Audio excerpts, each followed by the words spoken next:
The outbreak of the First World War is one of the most studied events in all of history.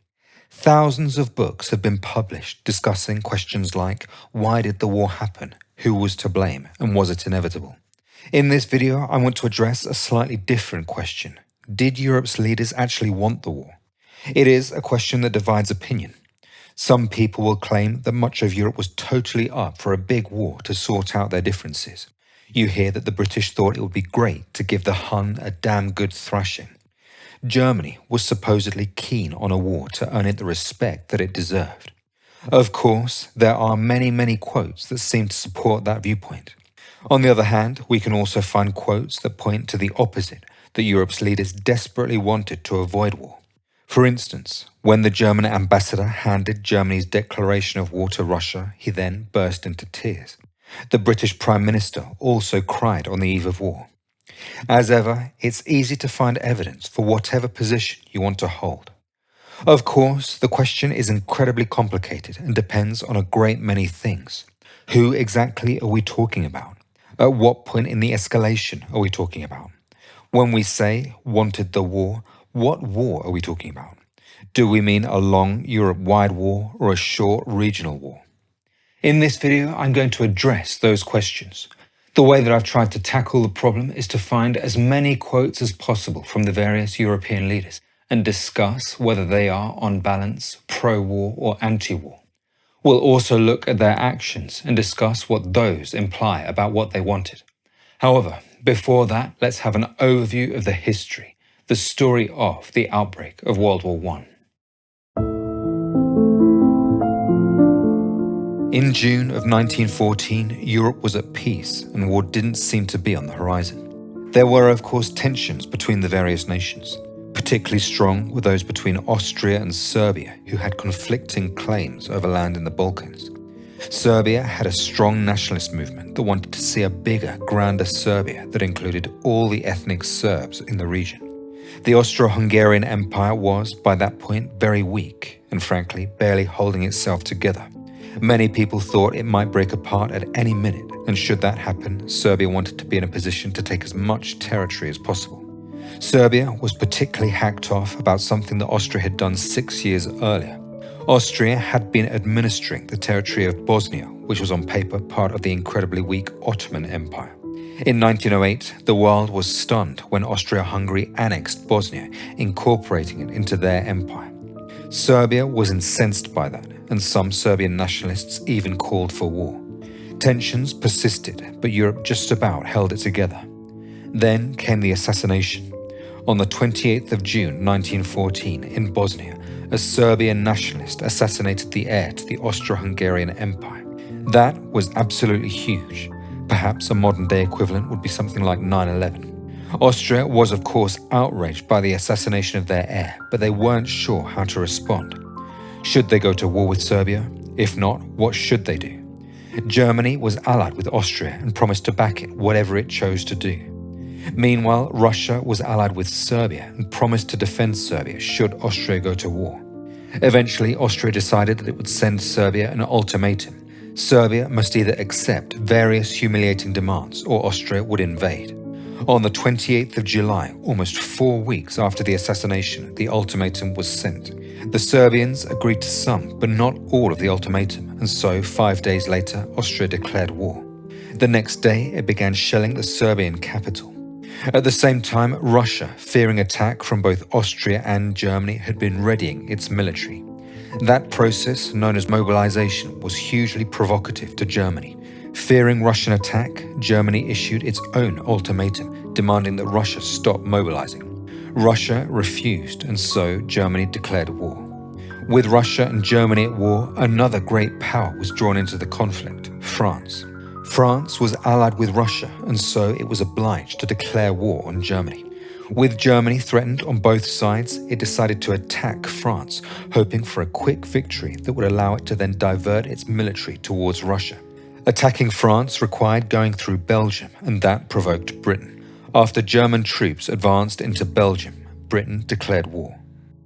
So, that is what happened, an astonishing escalation from what should have been a diplomatic incident into what became the biggest war the world had ever seen.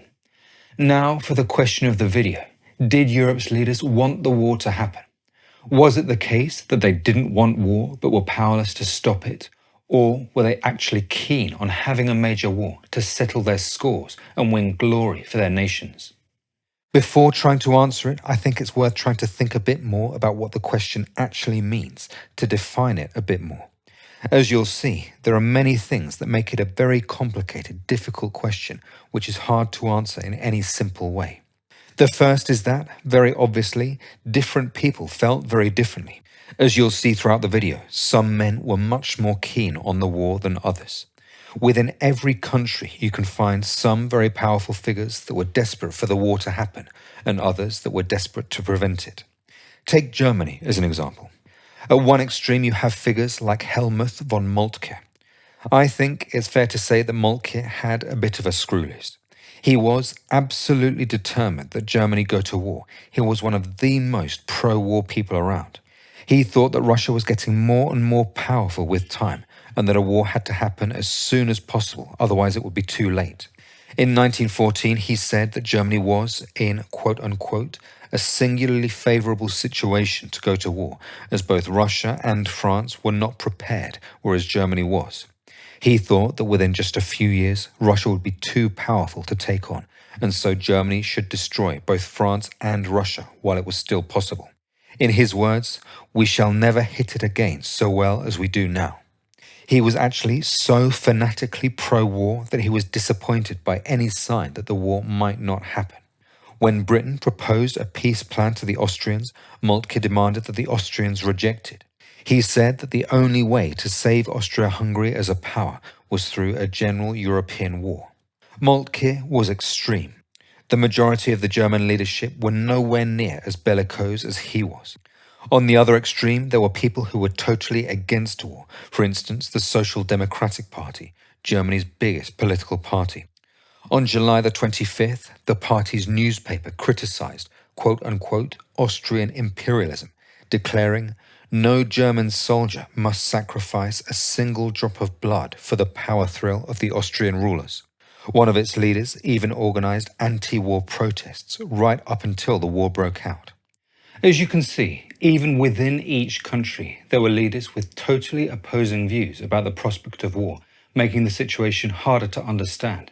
Something similar happens with modern conflicts. Every day we're flooded with news from biased sources, and it can be difficult to know what to believe. That's why it's great to have a tool that helps you understand what's really going on in the world. Today's sponsor, Ground News, is exactly that, and you can find a link to them below. Ground News aggregates over 50,000 news sources from all around the world and shows you how stories are covered differently by different media outlets. They even got support from the Nobel Peace Center. Each story has a biased distribution which shows you if it's mainly being covered by one side of the aisle. That makes it very easy to spot media bias. For example, here's a story about Putin's reaction to the strikes on Iran. Immediately we can see that it's mainly right-wing sources that have covered the story. You can also easily compare headlines and see how the same story is being framed by different sides. For example, one left-wing source framed the story this way: "Aggression against Iran groundless," Putin says, trying to help Iranian people. On the other hand, a right-wing source presents it in a different way. World War III fears soar as Putin erupts at Donald Trump and vows Russia will help Iran. As you can see, Ground News is a great tool for people who want to get the most complete picture possible. To try it for yourself, go to ground.news/Henry or click the link in the pinned comment. You can also scan the QR code on the screen. You'll get unlimited access to their Vantage plan at 40% off, and you'll also be supporting my work too. Thanks again to Ground News.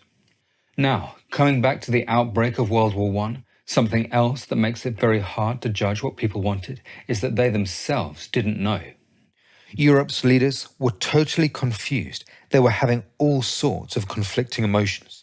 A good example of that is Britain. Overall, I'd say that the British didn't want war, but they couldn't work out whether they should get involved if war did break out.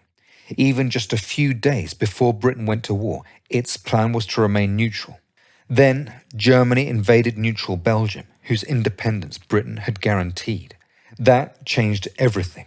It created a sense of obligation, and eventually the whole British cabinet that had been against getting involved decided that it was necessary. Very few of Europe's leaders had a clear, simple attitude towards the war. Most of them were scared, confused, and angry. They worried both about losing a war, but also about seeing their country humiliated by backing down. The fact that people had such contradictory emotions meant that they said contradictory things. Tsar Nicholas of Russia is a good example. At one point, when it looked like Austria was going to invade Serbia, he told the Serbs to, quote-unquote, fight like lions. On the other hand, at the end of the crisis, on the eve of war, he wrote to the German Emperor Wilhelm II in an attempt to avoid the war. He wrote, "I appeal to you to help me. I foresee that very soon I shall be unable to resist the pressure exercised upon me, and that I shall be forced to take extreme measures which will lead to war." The German emperor himself was another good example of a thoroughly confused individual. At times, Wilhelm was very bellicose. When he was told that Austria was going to avenge the assassination of its heir, he wrote, "Now or never." About a year before the war, he said to the Austrian foreign minister that it might be better to attack Russia than to wait until its rearmament program was complete. On the other hand, Wilhelm could, at times, sound like he wanted to avoid war. When he saw Serbia's response to Austria's ultimatum and heard that Austria had ordered a mobilization, he said, "I would never have ordered a mobilization on that basis." He later said that since Serbia had made a capitulation of the most humiliating kind, any reason for war has now been eliminated. He even told his foreign minister to tell the Austrians that, quote-unquote, every cause for war has now vanished, and that he himself was prepared to mediate a peace. He even said to his chief of staff that if Serbia did what it said it was going to do, all grounds for war would no longer exist. Apparently, according to the German war minister, he then spent the rest of the day making, quote-unquote, confused speeches which gave the clear impression that he no longer wants war and is determined to avoid it, even if it meant leaving Austria-Hungary in the lurch. Overall, I'm sure you would agree that for us to try to understand the minds of men that were so thoroughly confused isn't going to be easy. One final thing that makes our questions so difficult to answer is that it totally depends on what exactly we mean by war. What war are we talking about? It was totally possible for someone to be in favor of a small regional war between Serbia and Austria, but totally against a Europe-wide war. In a similar way, someone could be in favor of a short war that they won, but against a long protracted war in which they might lose. It's important to bear in mind that most people did think that the war would be short. Emperor Wilhelm of Germany thought that it would be over in a matter of weeks. He said to his soldiers, "You will be home before the leaves fall from the trees." Even Winston Churchill assumed that business would return to normal within weeks. The Austrian War Ministry was so confident that the war would be short that they actually advised conscripted men not to apply for unemployment compensation because they would be back at their factories before their applications were even processed. In short, everyone at the time was operating with totally false assumptions about how the war would go. So, now let's try to address the question of the video. Did Europe's leaders want the war to happen? I think that given how hard it is to answer, it's a good idea to start with something that we can say definitively, with total certainty. That is that absolutely nobody wanted the war that they got, the war that actually happened. That should be obvious just from looking at what happened to everyone involved. It was an absolute catastrophe for every participant. The war ended 4 empires, the German, Russian, Austro-Hungarian and Ottoman empires. 3 of the leaders of those empires lost power as a direct result of the war. Tsar Nicholas of Russia would actually end up brutally executed along with his family. Emperor Wilhelm of Germany and Charles of Austria-Hungary were forced to leave their countries and go into exile. I think we can say for sure that in 1914, the emperors of those countries didn't want a war that would destroy their empires and see them lose power. For the other nations, the war was equally catastrophic. Britain and France didn't see their states totally collapse, but they lost huge numbers of men and spent an awful lot of money. France had much of its north totally destroyed. Serbia, which again was technically on the winning side of the war, suffered enormous destruction and lost about 30% of its male population. All in all, we can be absolutely sure that Europe's leaders definitely didn't want the 4-year catastrophe that they got. With that said, let's address the much more complicated and interesting question. Were they up for some sort of war? Well, I think there is a good case to be made that Serbia and Austria absolutely did want to go to war with each other. The two had actually had a very tense relationship for many years. First, let's talk about Austria. In the aftermath of the assassination, there were actually a few voices in the Austrian camp that were against war. One of the most reluctant men was the Emperor Franz Joseph. On July the 27th, just a few days before the fighting started, as he was about to sign the mobilization order, he said, "We are not yet at war, and if I can, I shall prevent it." Another man that wanted to avoid war was the Prime Minister of Hungary, Count István Tisza. On the 30th of June, just after the assassination, he warned against allowing the assassination to become a pretext for war with Serbia. That said, those men were the exception. I'd say that on the whole, the Austrians were very up for a war with Serbia. There are many quotes that show that. Immediately after the assassination, the Austrian Chief of Staff exclaimed, "If you have a poisonous adder at your heel, you stamp on its head. You don't wait for the deadly bite." The Foreign Minister, Leopold Berchtold, summed up the Chief of Staff's position as war, war, war. The Foreign Minister himself was also extremely pro-war. He said, "If Austria-Hungary were to show weakness in such an extreme case as this, the neighbours to the south and east would become ever more confident of our impotence and pursue their work of destruction with ever more determination." Another quote is from the Austrian ambassador in Serbia. On June the 30th, 2 days after the assassination, he wrote to the Austrian Foreign Minister. He said, "In answering the question of peace or war, we must no longer be led by the thought that we cannot gain anything through a war with Serbia. Rather, we must seize the first opportunity for a pulverizing blow against the kingdom." Another example comes from the governor of Bosnia. He was writing reports that strongly urged war. He warned that Bosnia would soon become ungovernable because of the actions of Serb networks. Only by invading and occupying the Serbian capital would the problem be solved and security guaranteed. Perhaps the clearest demonstration that the Austrians did want war was sending the ultimatum to Serbia and the way that they did it.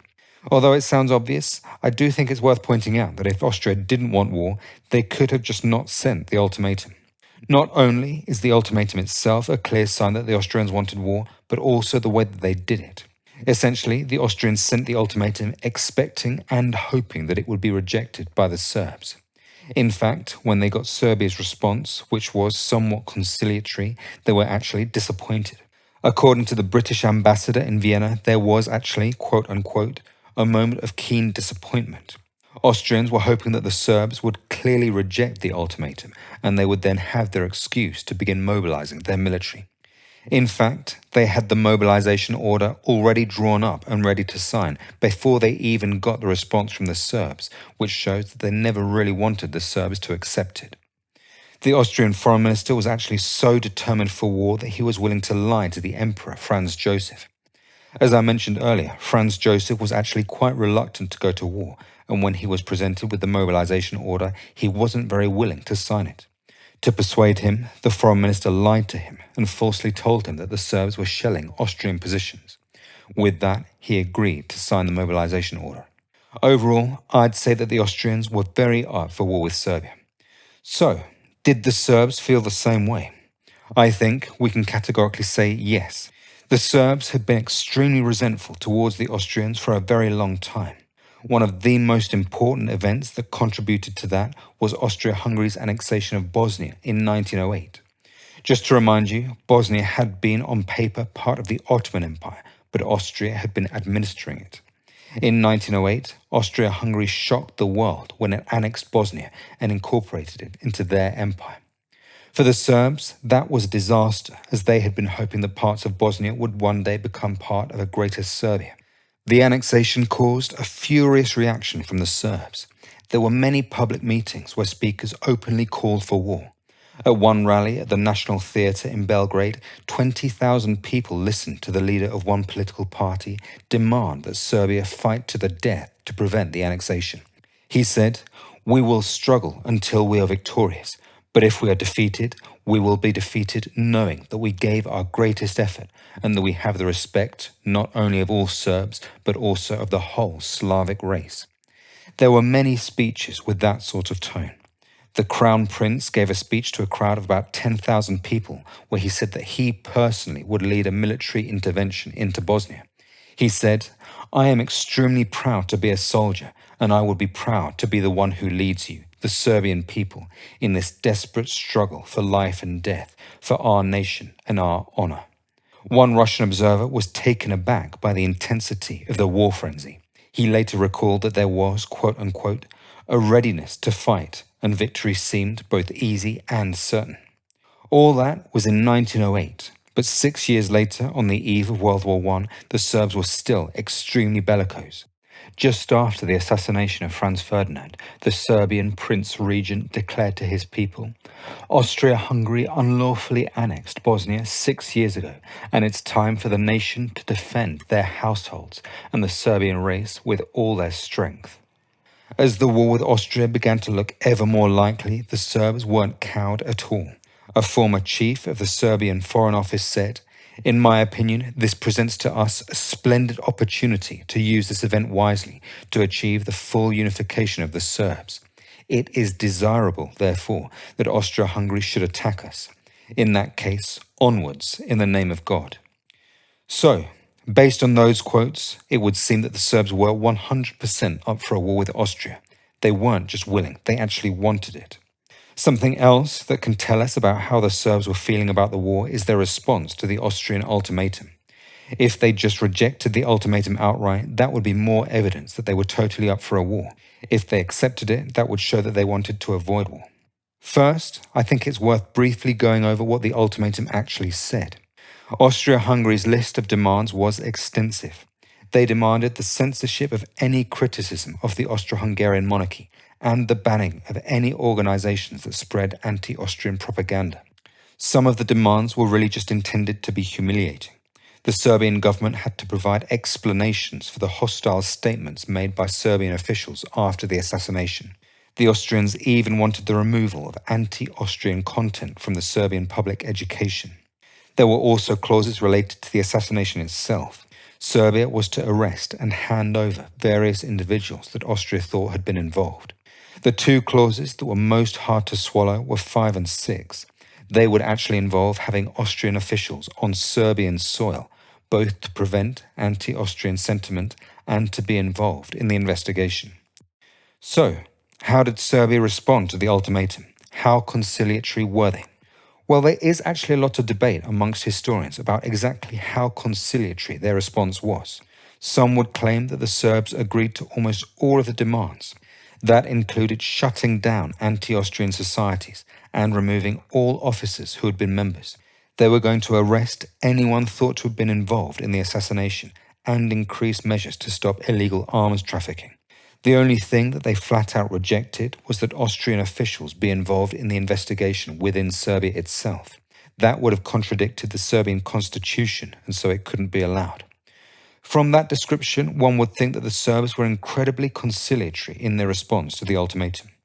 Others, however, would argue that that characterization massively overstates how conciliatory the Serbs were. For example, the historian Christopher Clark argues that the response was, quote-unquote, a highly perfumed rejection on most points.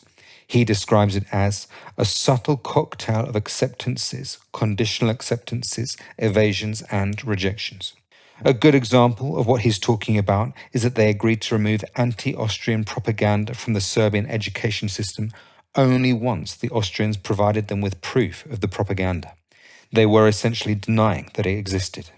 Another example would be the agreement to remove suspected people from the military only once Austria had come up with a list of names and crimes committed by those people. Perhaps the best example of the type of games that the Serbs were playing involved the arrest of a man named Ciganovic. The Austrians demanded that he be arrested for involvement in the assassination. The Serbs sent him out of Belgrade. They then deceptively told the Austrians that there was nobody by that name in the city. As you can see, the Serbian response to the ultimatum was a long way away from acceptance. That said, there were some people at the time that did actually think that the Serbs were being quite conciliatory. One example was the German Emperor Kaiser Wilhelm. Upon seeing the Serbian response, he declared, "This is more than one could expect, a great moral victory for Vienna, but with it disappears every reason for war." There was a similar reaction from the British Foreign Minister, Edward Grey. According to him, the Serbs had gone further than he would have believed possible to appease the Austrians. He said, if the Austrians dismiss this reply as unacceptable, it would be absolutely clear that they were only seeking an excuse to crush Serbia. For our question of whether Serbia wanted war, I think what really matters is whether they were expecting or hoping that their response be accepted by the Austrians. If they wanted to avoid war, they would have responded in a way that they thought had at least some chance of being accepted. I think that probably the Serbs were neither expecting or even hoping that their response would be accepted. For that reason, I don't think it should be seen as an attempt to avoid war. The fact that they weren't expecting it to prevent war is clear from the fact that they actually began mobilizing their military a few hours before they submitted their response to the Austrians. Overall, I'd say that the Serbs were very up for war with Austria. It had been on the cards for years, and when 1914 came, I think they were happy to have the final reckoning. So, as you can see, Austria and Serbia were very up for war between each other. Now, for the really hard question, did Europe's leaders want a big continental war? I think the best way to try to answer the question is by going one by one through the different countries and having a look at what they were saying. First, let's have another look at Serbia and try to work out to what extent they wanted a Europe-wide continental war. I think we can say with some degree of certainty that Serbia was up for a continental war. That is for the simple reason that it was basically the only way that they had any chance of winning. If the war was literally just a war between Serbia and Austria, it would have been extremely difficult for the Serbs to win. I think the best that they would have been able to realistically hope for would be that they would resist the Austrian invasion and the war would have become a stalemate. That is simply because the Austrians had a much larger military and a larger population than the Serbs. In order for the Serbs to have had any chance of a decisive victory, they really needed the help of Russia, and that would inevitably mean a Europe-wide war. The Serbs were definitely hoping that the Russians would get involved, and there are many quotes that demonstrate that. One is from the Serbian ambassador in St. Petersburg. He sent a message to the Serbian capital saying, "Russia is ready to launch an offensive against Austria. If war breaks out, the Tsar, along with France, could crush Austria-Hungary and Germany, leading to the empire's collapse and the full unification of the Serbs." That sentiment was shared by the Prince Regent, who spoke of, quote-unquote, the magnanimity of the Tsar of Russia, whose powerful word alone could save Serbia. Overall, they were absolutely up for their spat with Austria escalating to involve other powers. So what about the Austrians? Were they up for a Europe-wide war? Well, something that's quite strange is that it seems that the Austrians didn't actually think about it that much. Their leaders were aware that what they were doing could have led to a big European war, but they didn't really consider how it would actually look. They didn't spend much time discussing how a huge war between them and Germany versus France and Russia would actually go in practice. Overall, I wouldn't say that they wanted a Europe-wide war. Their beef was with Serbia. That said, they certainly weren't averse to it either. A good example of that sentiment comes from one of the senior officials in the Foreign Office. He said, "If a world war results from it, it's all the same to us." Part of the reason that they were so blasé about the prospect of a big war is that they had the backing of Germany and they had total confidence in the German military. They thought that the Germans would either deter the likes of Russia and France from going to war, or they would do the fighting for them. I think that might be why they didn't consider the prospect of a European war that much. They basically thought it was going to be Germany's problem. So that's how Serbia and Austria felt. Now let's have a look at how some of the other powers were feeling about the prospect of war. I think it would be good to start with Russia. Overall, I would say that the majority of the Russian leadership didn't want a Europe-wide war. Most of the time when they spoke about the prospect of it, they had a tone of reluctance.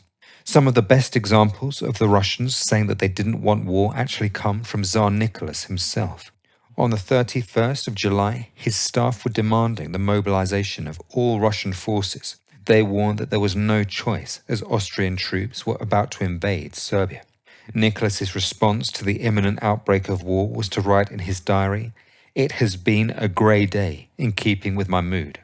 More quotes from Nicholas saying that he wanted to avoid war are telegrams that he exchanged with the German Emperor Wilhelm. In one telegram, Nicholas wrote to Wilhelm, "I foresee that very soon I shall be overwhelmed by the pressure forced upon me and be forced to take extreme measures which will lead to war.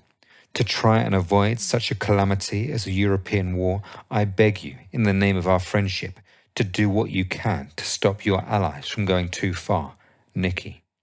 Nicholas wasn't the only one who at times seemed like he wanted to avoid war.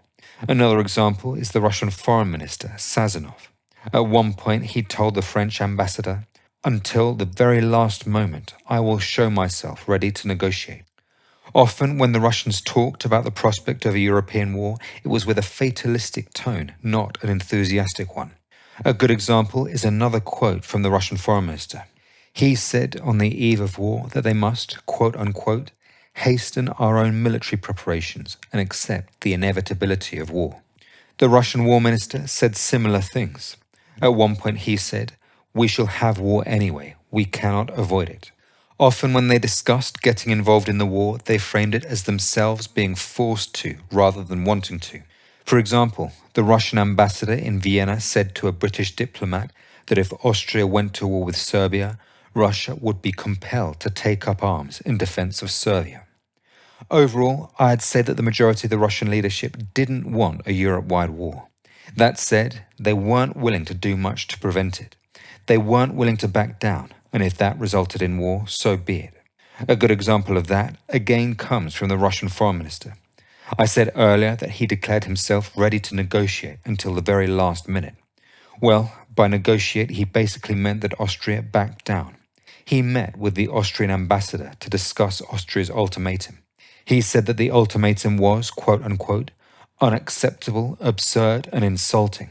He then told the Austrian diplomat to take back your ultimatum, modify its form, and I guarantee you will have a result. As you can see, he wasn't really offering any concessions. Another example is from the Agriculture Minister, Krivoshein.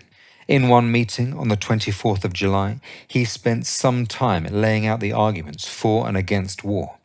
In the end, he decided that Russia needed, quote unquote, a firmer and more energetic attitude towards the unreasonable claims of the Central Powers. He then said, war could break out in spite of our efforts at conciliation. Exactly what conciliation he was talking about, I'm not really sure. I can't really think of any examples of concessions that the Russians were offering. One thing that really sticks out to me about the words and actions of the Russians is how they were totally, uncompromisingly committed to supporting Serbia. Just after the assassination, Tsar Nicholas II himself actually told the Serbs to fight like lions. The whole Russian general staff would, quote unquote, go to any lengths to protect Serbia. In another quote from the Russian Foreign Minister, he said that Russia wouldn't remain inactive if the dignity and integrity of the Serb people, brothers in blood, were under threat. Now, of course, it needs to be said that wanting to support Serbia and wanting to protect Serbia from invasion isn't the same thing as wanting a Europe-wide war. That said, it does show where their priorities lay. We can see that supporting Serbia was more important to them than preventing a major war. Perhaps the most important thing that Russia did throughout the whole crisis was its decision to mobilize. The whole way that it happened was actually very chaotic and confused. At first, Tsar Nicholas II ordered only a partial mobilization that would be focused on Austria-Hungary. The rationale for doing a partial mobilization rather than a full mobilization was that they hoped it wouldn't provoke Germany. The attempt at doing a partial mobilization ended up causing a lot of confusion in the Russian military. All of the existing plans for mobilization were for full mobilization. Eventually, the Russian generals pressured Nicholas to order full mobilization, which essentially prepared it to fight both Austria-Hungary and Germany. Of course, what happened next is that the Germans issued an ultimatum demanding that Russia stop mobilizing.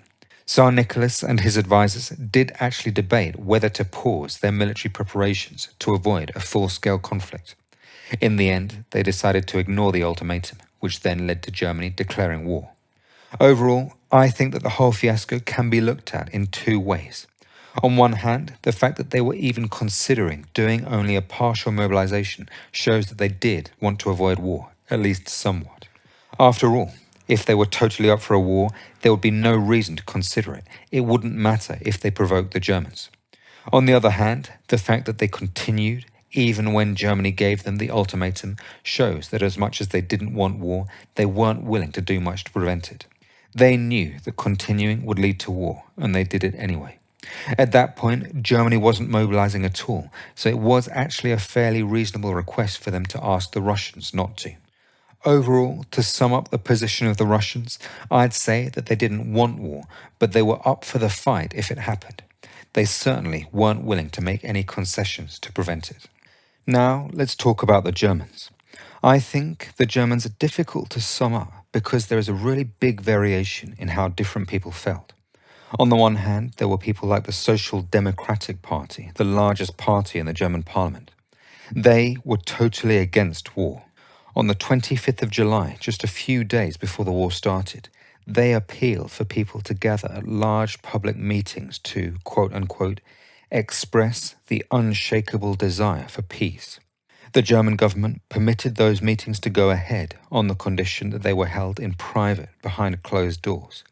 There was quite a response from the public. In Berlin alone, there were 32 meetings with over 100,000 attendees. Across the entire German Empire, there were about 300 anti-war gatherings in over 100 towns and cities. In total, about 750,000 Germans participated. In fact, some of the halls were so full that people were left standing outside, unable to enter.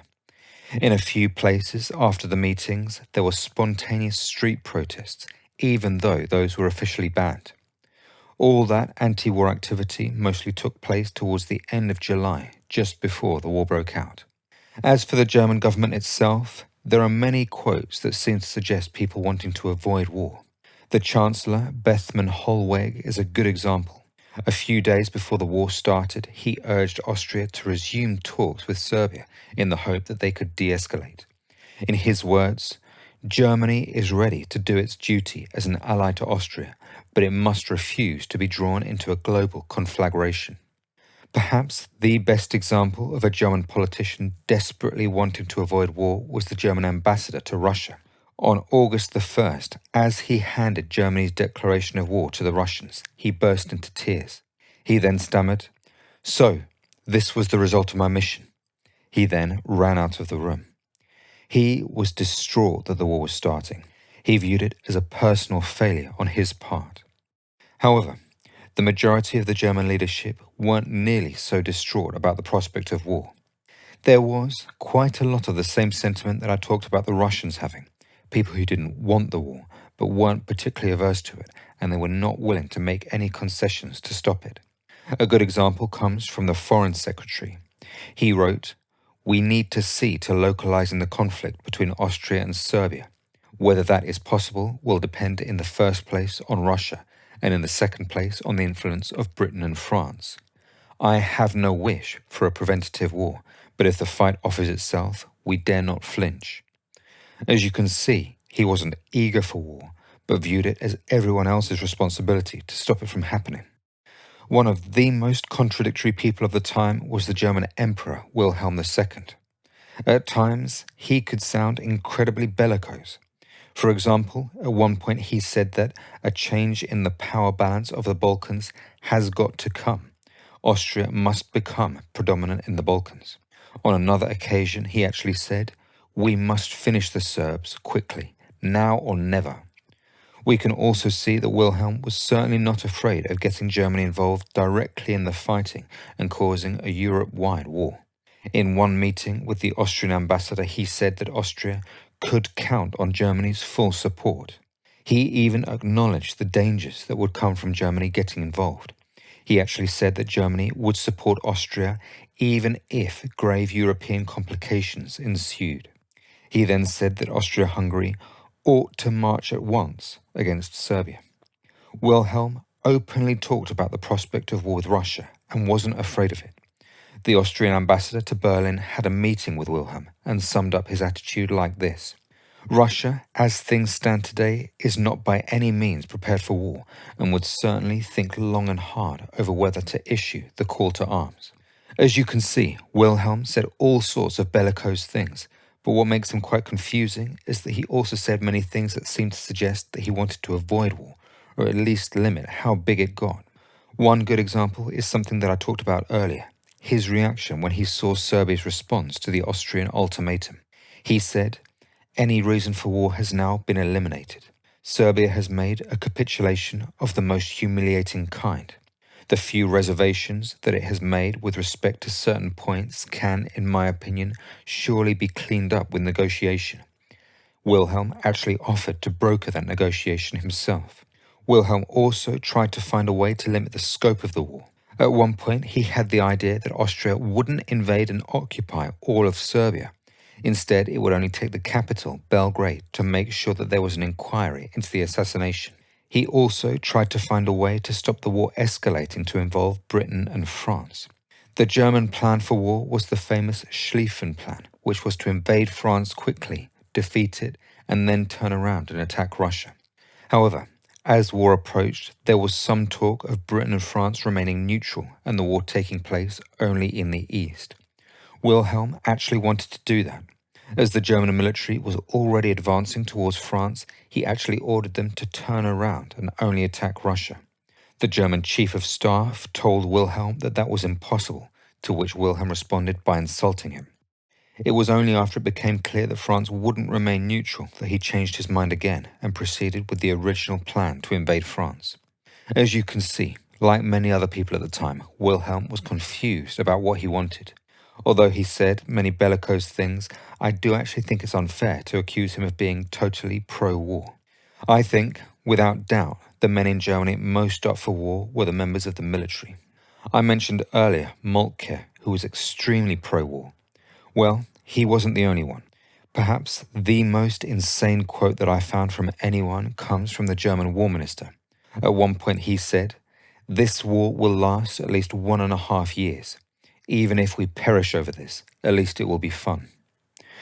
Overall, I'd say that the German leadership exhibited the full gamut of feelings about the prospect of war, from extremely in favour to extremely against. If I had to estimate some kind of average, I'd say that they were marginally more up for war than the Russians, but much less than the Austrians and Serbs. Now let's have a look at France. Initially, when the assassination of Franz Ferdinand happened, the French didn't pay much attention. In fact, it wasn't even on the front pages of the newspapers. The French were absorbed by a pretty bonkers scandal where the wife of a former prime minister had assassinated a newspaper editor. She did that because the newspaper had published some love letters that she had sent.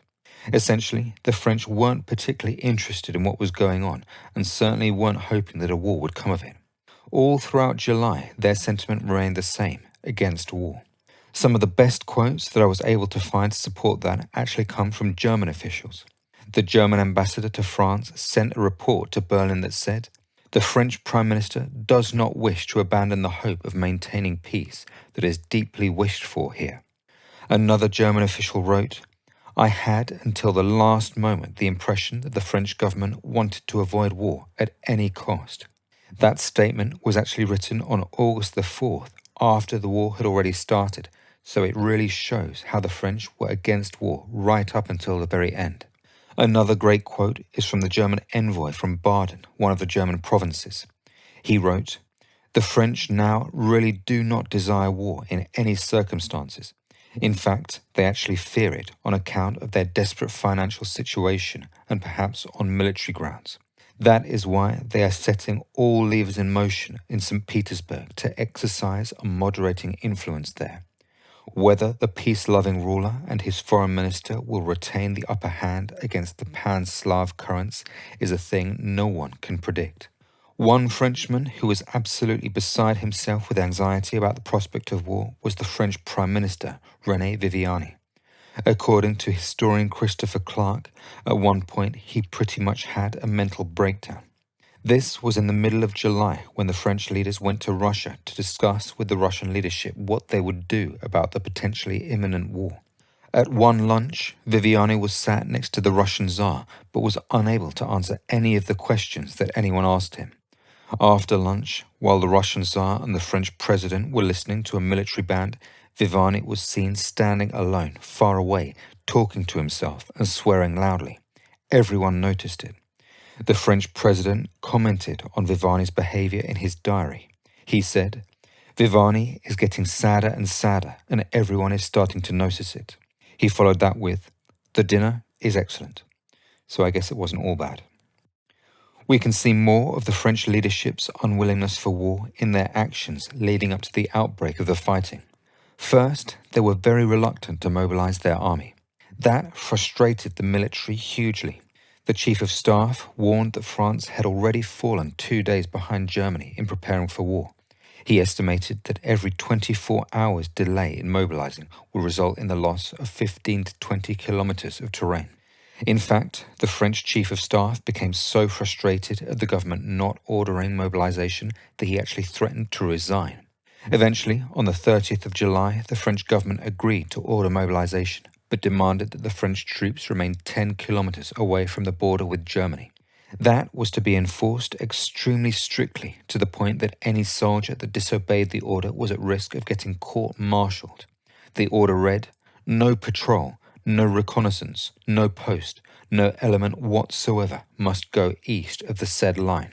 Whoever crosses it will be liable to court-martial, and it is only in the event of a full-scale attack that it will be possible to transgress this order." In my view, that is a very strong piece of evidence that the French didn't want war, and I really think that they actually deserve a lot of credit for it. They were, quite literally, compromising the defense of their territory to make clear to the Germans that they weren't going to invade. The French Chief of Staff actually wrote in his memoirs about how focused the French government was on making clear that they wouldn't make the first move. He wrote, "The main preoccupation of the French government was to make no move which could be construed as anything except a reply to some step taken by Germany." In terms of quotes from members of the French government themselves, I wasn't able to find anything that was truly bellicose. The closest that I found were a few quotes that showed their commitment to their alliance with Russia. The French president told the Russian foreign minister that France would fulfill all obligations imposed on her by the alliance. He also said to the Russian Tsar, "This time we must stand firm." A slightly more explicit message was sent by the French Chief of Staff of the military. Without government approval, he assured the Russians that France was ready to execute her responsibilities as an ally. That said, the French also called on the Russians to show restraint. The French Prime Minister, with the authorization of the President, sent a telegram to the Russian government telling them not to escalate. It said, "In the precautionary measures and defensive measures to which Russia believes herself obliged to resort, she should not immediately proceed to any measure which might offer Germany a pretext for a total or partial mobilization of her forces." The only part of the French elite that were up for war was the military. According to the Russian military attaché in Paris, there was, and I quote, "unconcealed joy at the prospect of having the chance to use, as the French see it, beneficial strategic circumstances."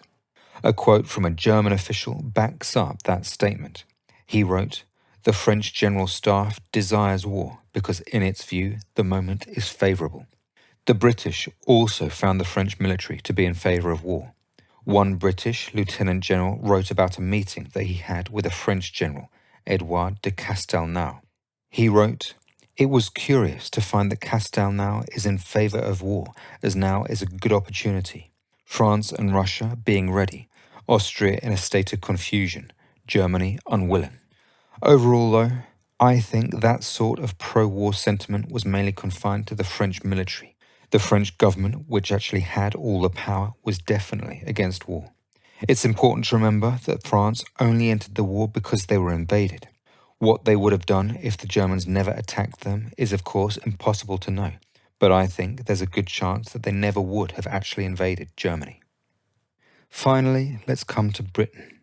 I think there can be no real doubt that overall the British didn't want war. Much like the French, when the assassination of Franz Ferdinand happened, they were more concerned about other things. The main thing on their mind was actually a crisis that was going on in Ireland. 2 years earlier, London had granted Ireland self-government, where it could rule itself. However, some of the Irish population was strongly against that. They formed a paramilitary known as the Ulster Volunteers, which was to fight against Irish self-government. By 1914, the situation was a crisis for the British government. In March, British troops said that they would resign rather than act against the Ulster Volunteers. In early July, after the assassination of Franz Ferdinand, that was still the thing on everyone's minds in Britain. On the 3rd, the Times actually had an article about the situation in Ireland titled "Efforts for Peace." In the article, there was the statement, "The public in England and Scotland do not realise how near the nation is to disaster." Those words turned out to be absolutely correct, but not for the reason that the author thought. In fact, the situation in Ireland dominated the British public's attention right up until July the 24th, when Austria gave its ultimatum to Serbia. It was only then that the gravity of the situation became apparent. The response of the British was to try to get the whole situation put to a peace conference of the 4 major powers, Britain, France, Germany, and Italy. Over the course of several days, the British tried repeatedly, desperately, to persuade the other powers to join a conference. One British diplomat, William Tyrrell, described it as the only possibility of avoiding a general war. He was confident that a conference would be able to get a good result for Austria, which would then prevent it from invading Serbia. He hoped to, in his words, get full satisfaction for Austria, as Serbia would be more apt to give in to pressure from the powers and to submit to their united will rather than the threats of Austria. Unfortunately, the other powers weren't interested in having a conference. Emperor Wilhelm of Germany rejected what he called Britain's condescending orders. He continued, "Am I to do that? Wouldn't think of it." The Russian foreign minister was actually initially considering the idea, but was persuaded against it by the German ambassador to Russia. It was actually a totally chance encounter. The 2 men were both going to their weekend summer houses and happened to bump into each other on the same train. The German ambassador took advantage of the chance encounter to persuade the Russian foreign minister to reject Britain's proposal for a peace conference. He said it would be unwieldy. He said that Russia should negotiate directly with Austria. The foreign minister eventually agreed. There was to be no peace conference. We can also see that the British desperately wanted to avoid war based on what they said. There are numerous quotes demonstrating it. The Prime Minister, Herbert Asquith, said, "We are within measurable or imaginable distance of real Armageddon." A few days later, as Germany was crossing the border into Belgium, he said, "The whole prospect fills me with sadness. We are on the eve of horrible things." At one point, Asquith actually broke down in tears. The German ambassador to Britain wrote about how he found him on one occasion broken and, in his words, with tears coursing down his cheeks. The British didn't want a war, and if one broke out, they didn't want to be part of it. At least initially, that was the feeling. The Prime Minister Asquith wrote, "Happily, there seems to be no reason why we should be anything more than spectators." That sentiment was shared by other members of the government. In one letter, Asquith wrote about his cabinet saying, "Everybody longs to stand aside." Another important British politician, Lloyd George, backed up that assessment. He said to a journalist that there could be no question of our taking part in any war in the first instance. He said that he knew of no minister that would be in favour of it. Churchill also agreed. He said that 3/4 of the government were determined not to be drawn into a European quarrel. Of course, the British did eventually get involved in the war. As Germany invaded Belgium, whose sovereignty Britain had guaranteed, the British sent an ultimatum to get out or they would be at war. When the Germans ignored it, the British government changed its mind. While it had been against getting involved in the war, now it was in favour. According to Lloyd George, the cabinet was almost unanimous. That said, I wouldn't describe that as the British wanting to go to war. They would have much, much preferred that the Germans leave Belgium and therefore not have to fight. I think it's very possible that if Germany had invaded France directly and hadn't gone through Belgium, Britain never would have got involved in the war. That is, despite the fact that Britain and France were allies. For me, that, more than anything, shows how little appetite they had for the war. So, in summary, I think we can all agree that the question of whether Europe's leaders wanted war in 1914 is impossible to answer in any kind of brief way. There was a huge spectrum of opinions, from desperately wanting it to desperately wanting to avoid it. A lot of the people at the time didn't even know what they personally thought about it. They were conflicted. They were changing their minds all the time. That said, if I were forced to answer the question with a simple yes or no, I would say no. I think the number of people that really wanted the war, the likes of the German nutbag, Moltke, were outnumbered by the people that really wanted to avoid it. The majority of people were in the middle. They didn't really want the war to happen, but they weren't willing to do much to prevent it. There really was a lot of resignation, a lot of fatalism in the attitude of many people. If we were to break the question down by country, I would say that Serbia and Austria were up for a war, both between each other and one that involved other nations. Germany and Russia I'd put somewhere in the middle. I think the average German or Russian didn't want the war to happen, but were not willing to make any concessions to prevent it. France I'd put a degree less up for the war. Some of the military were up for it, but almost all of the politicians weren't. Britain, I would say firmly, didn't want the war. As the crisis was in progress, they spent the whole time trying to de-escalate. If war was going to happen, they didn't want to be involved. It was only at the last minute and because of Belgium that they did. There is absolutely no way that they would have got involved just to protect Serbia. Needless to say, it's easy to find many quotes that contradict any of those generalizations. They are mere generalizations. In some ways, I think that the question of whether Europe's leaders wanted World War I is actually kind of the wrong question. Really, the whole crazy escalation was actually much less of an active, deliberate process.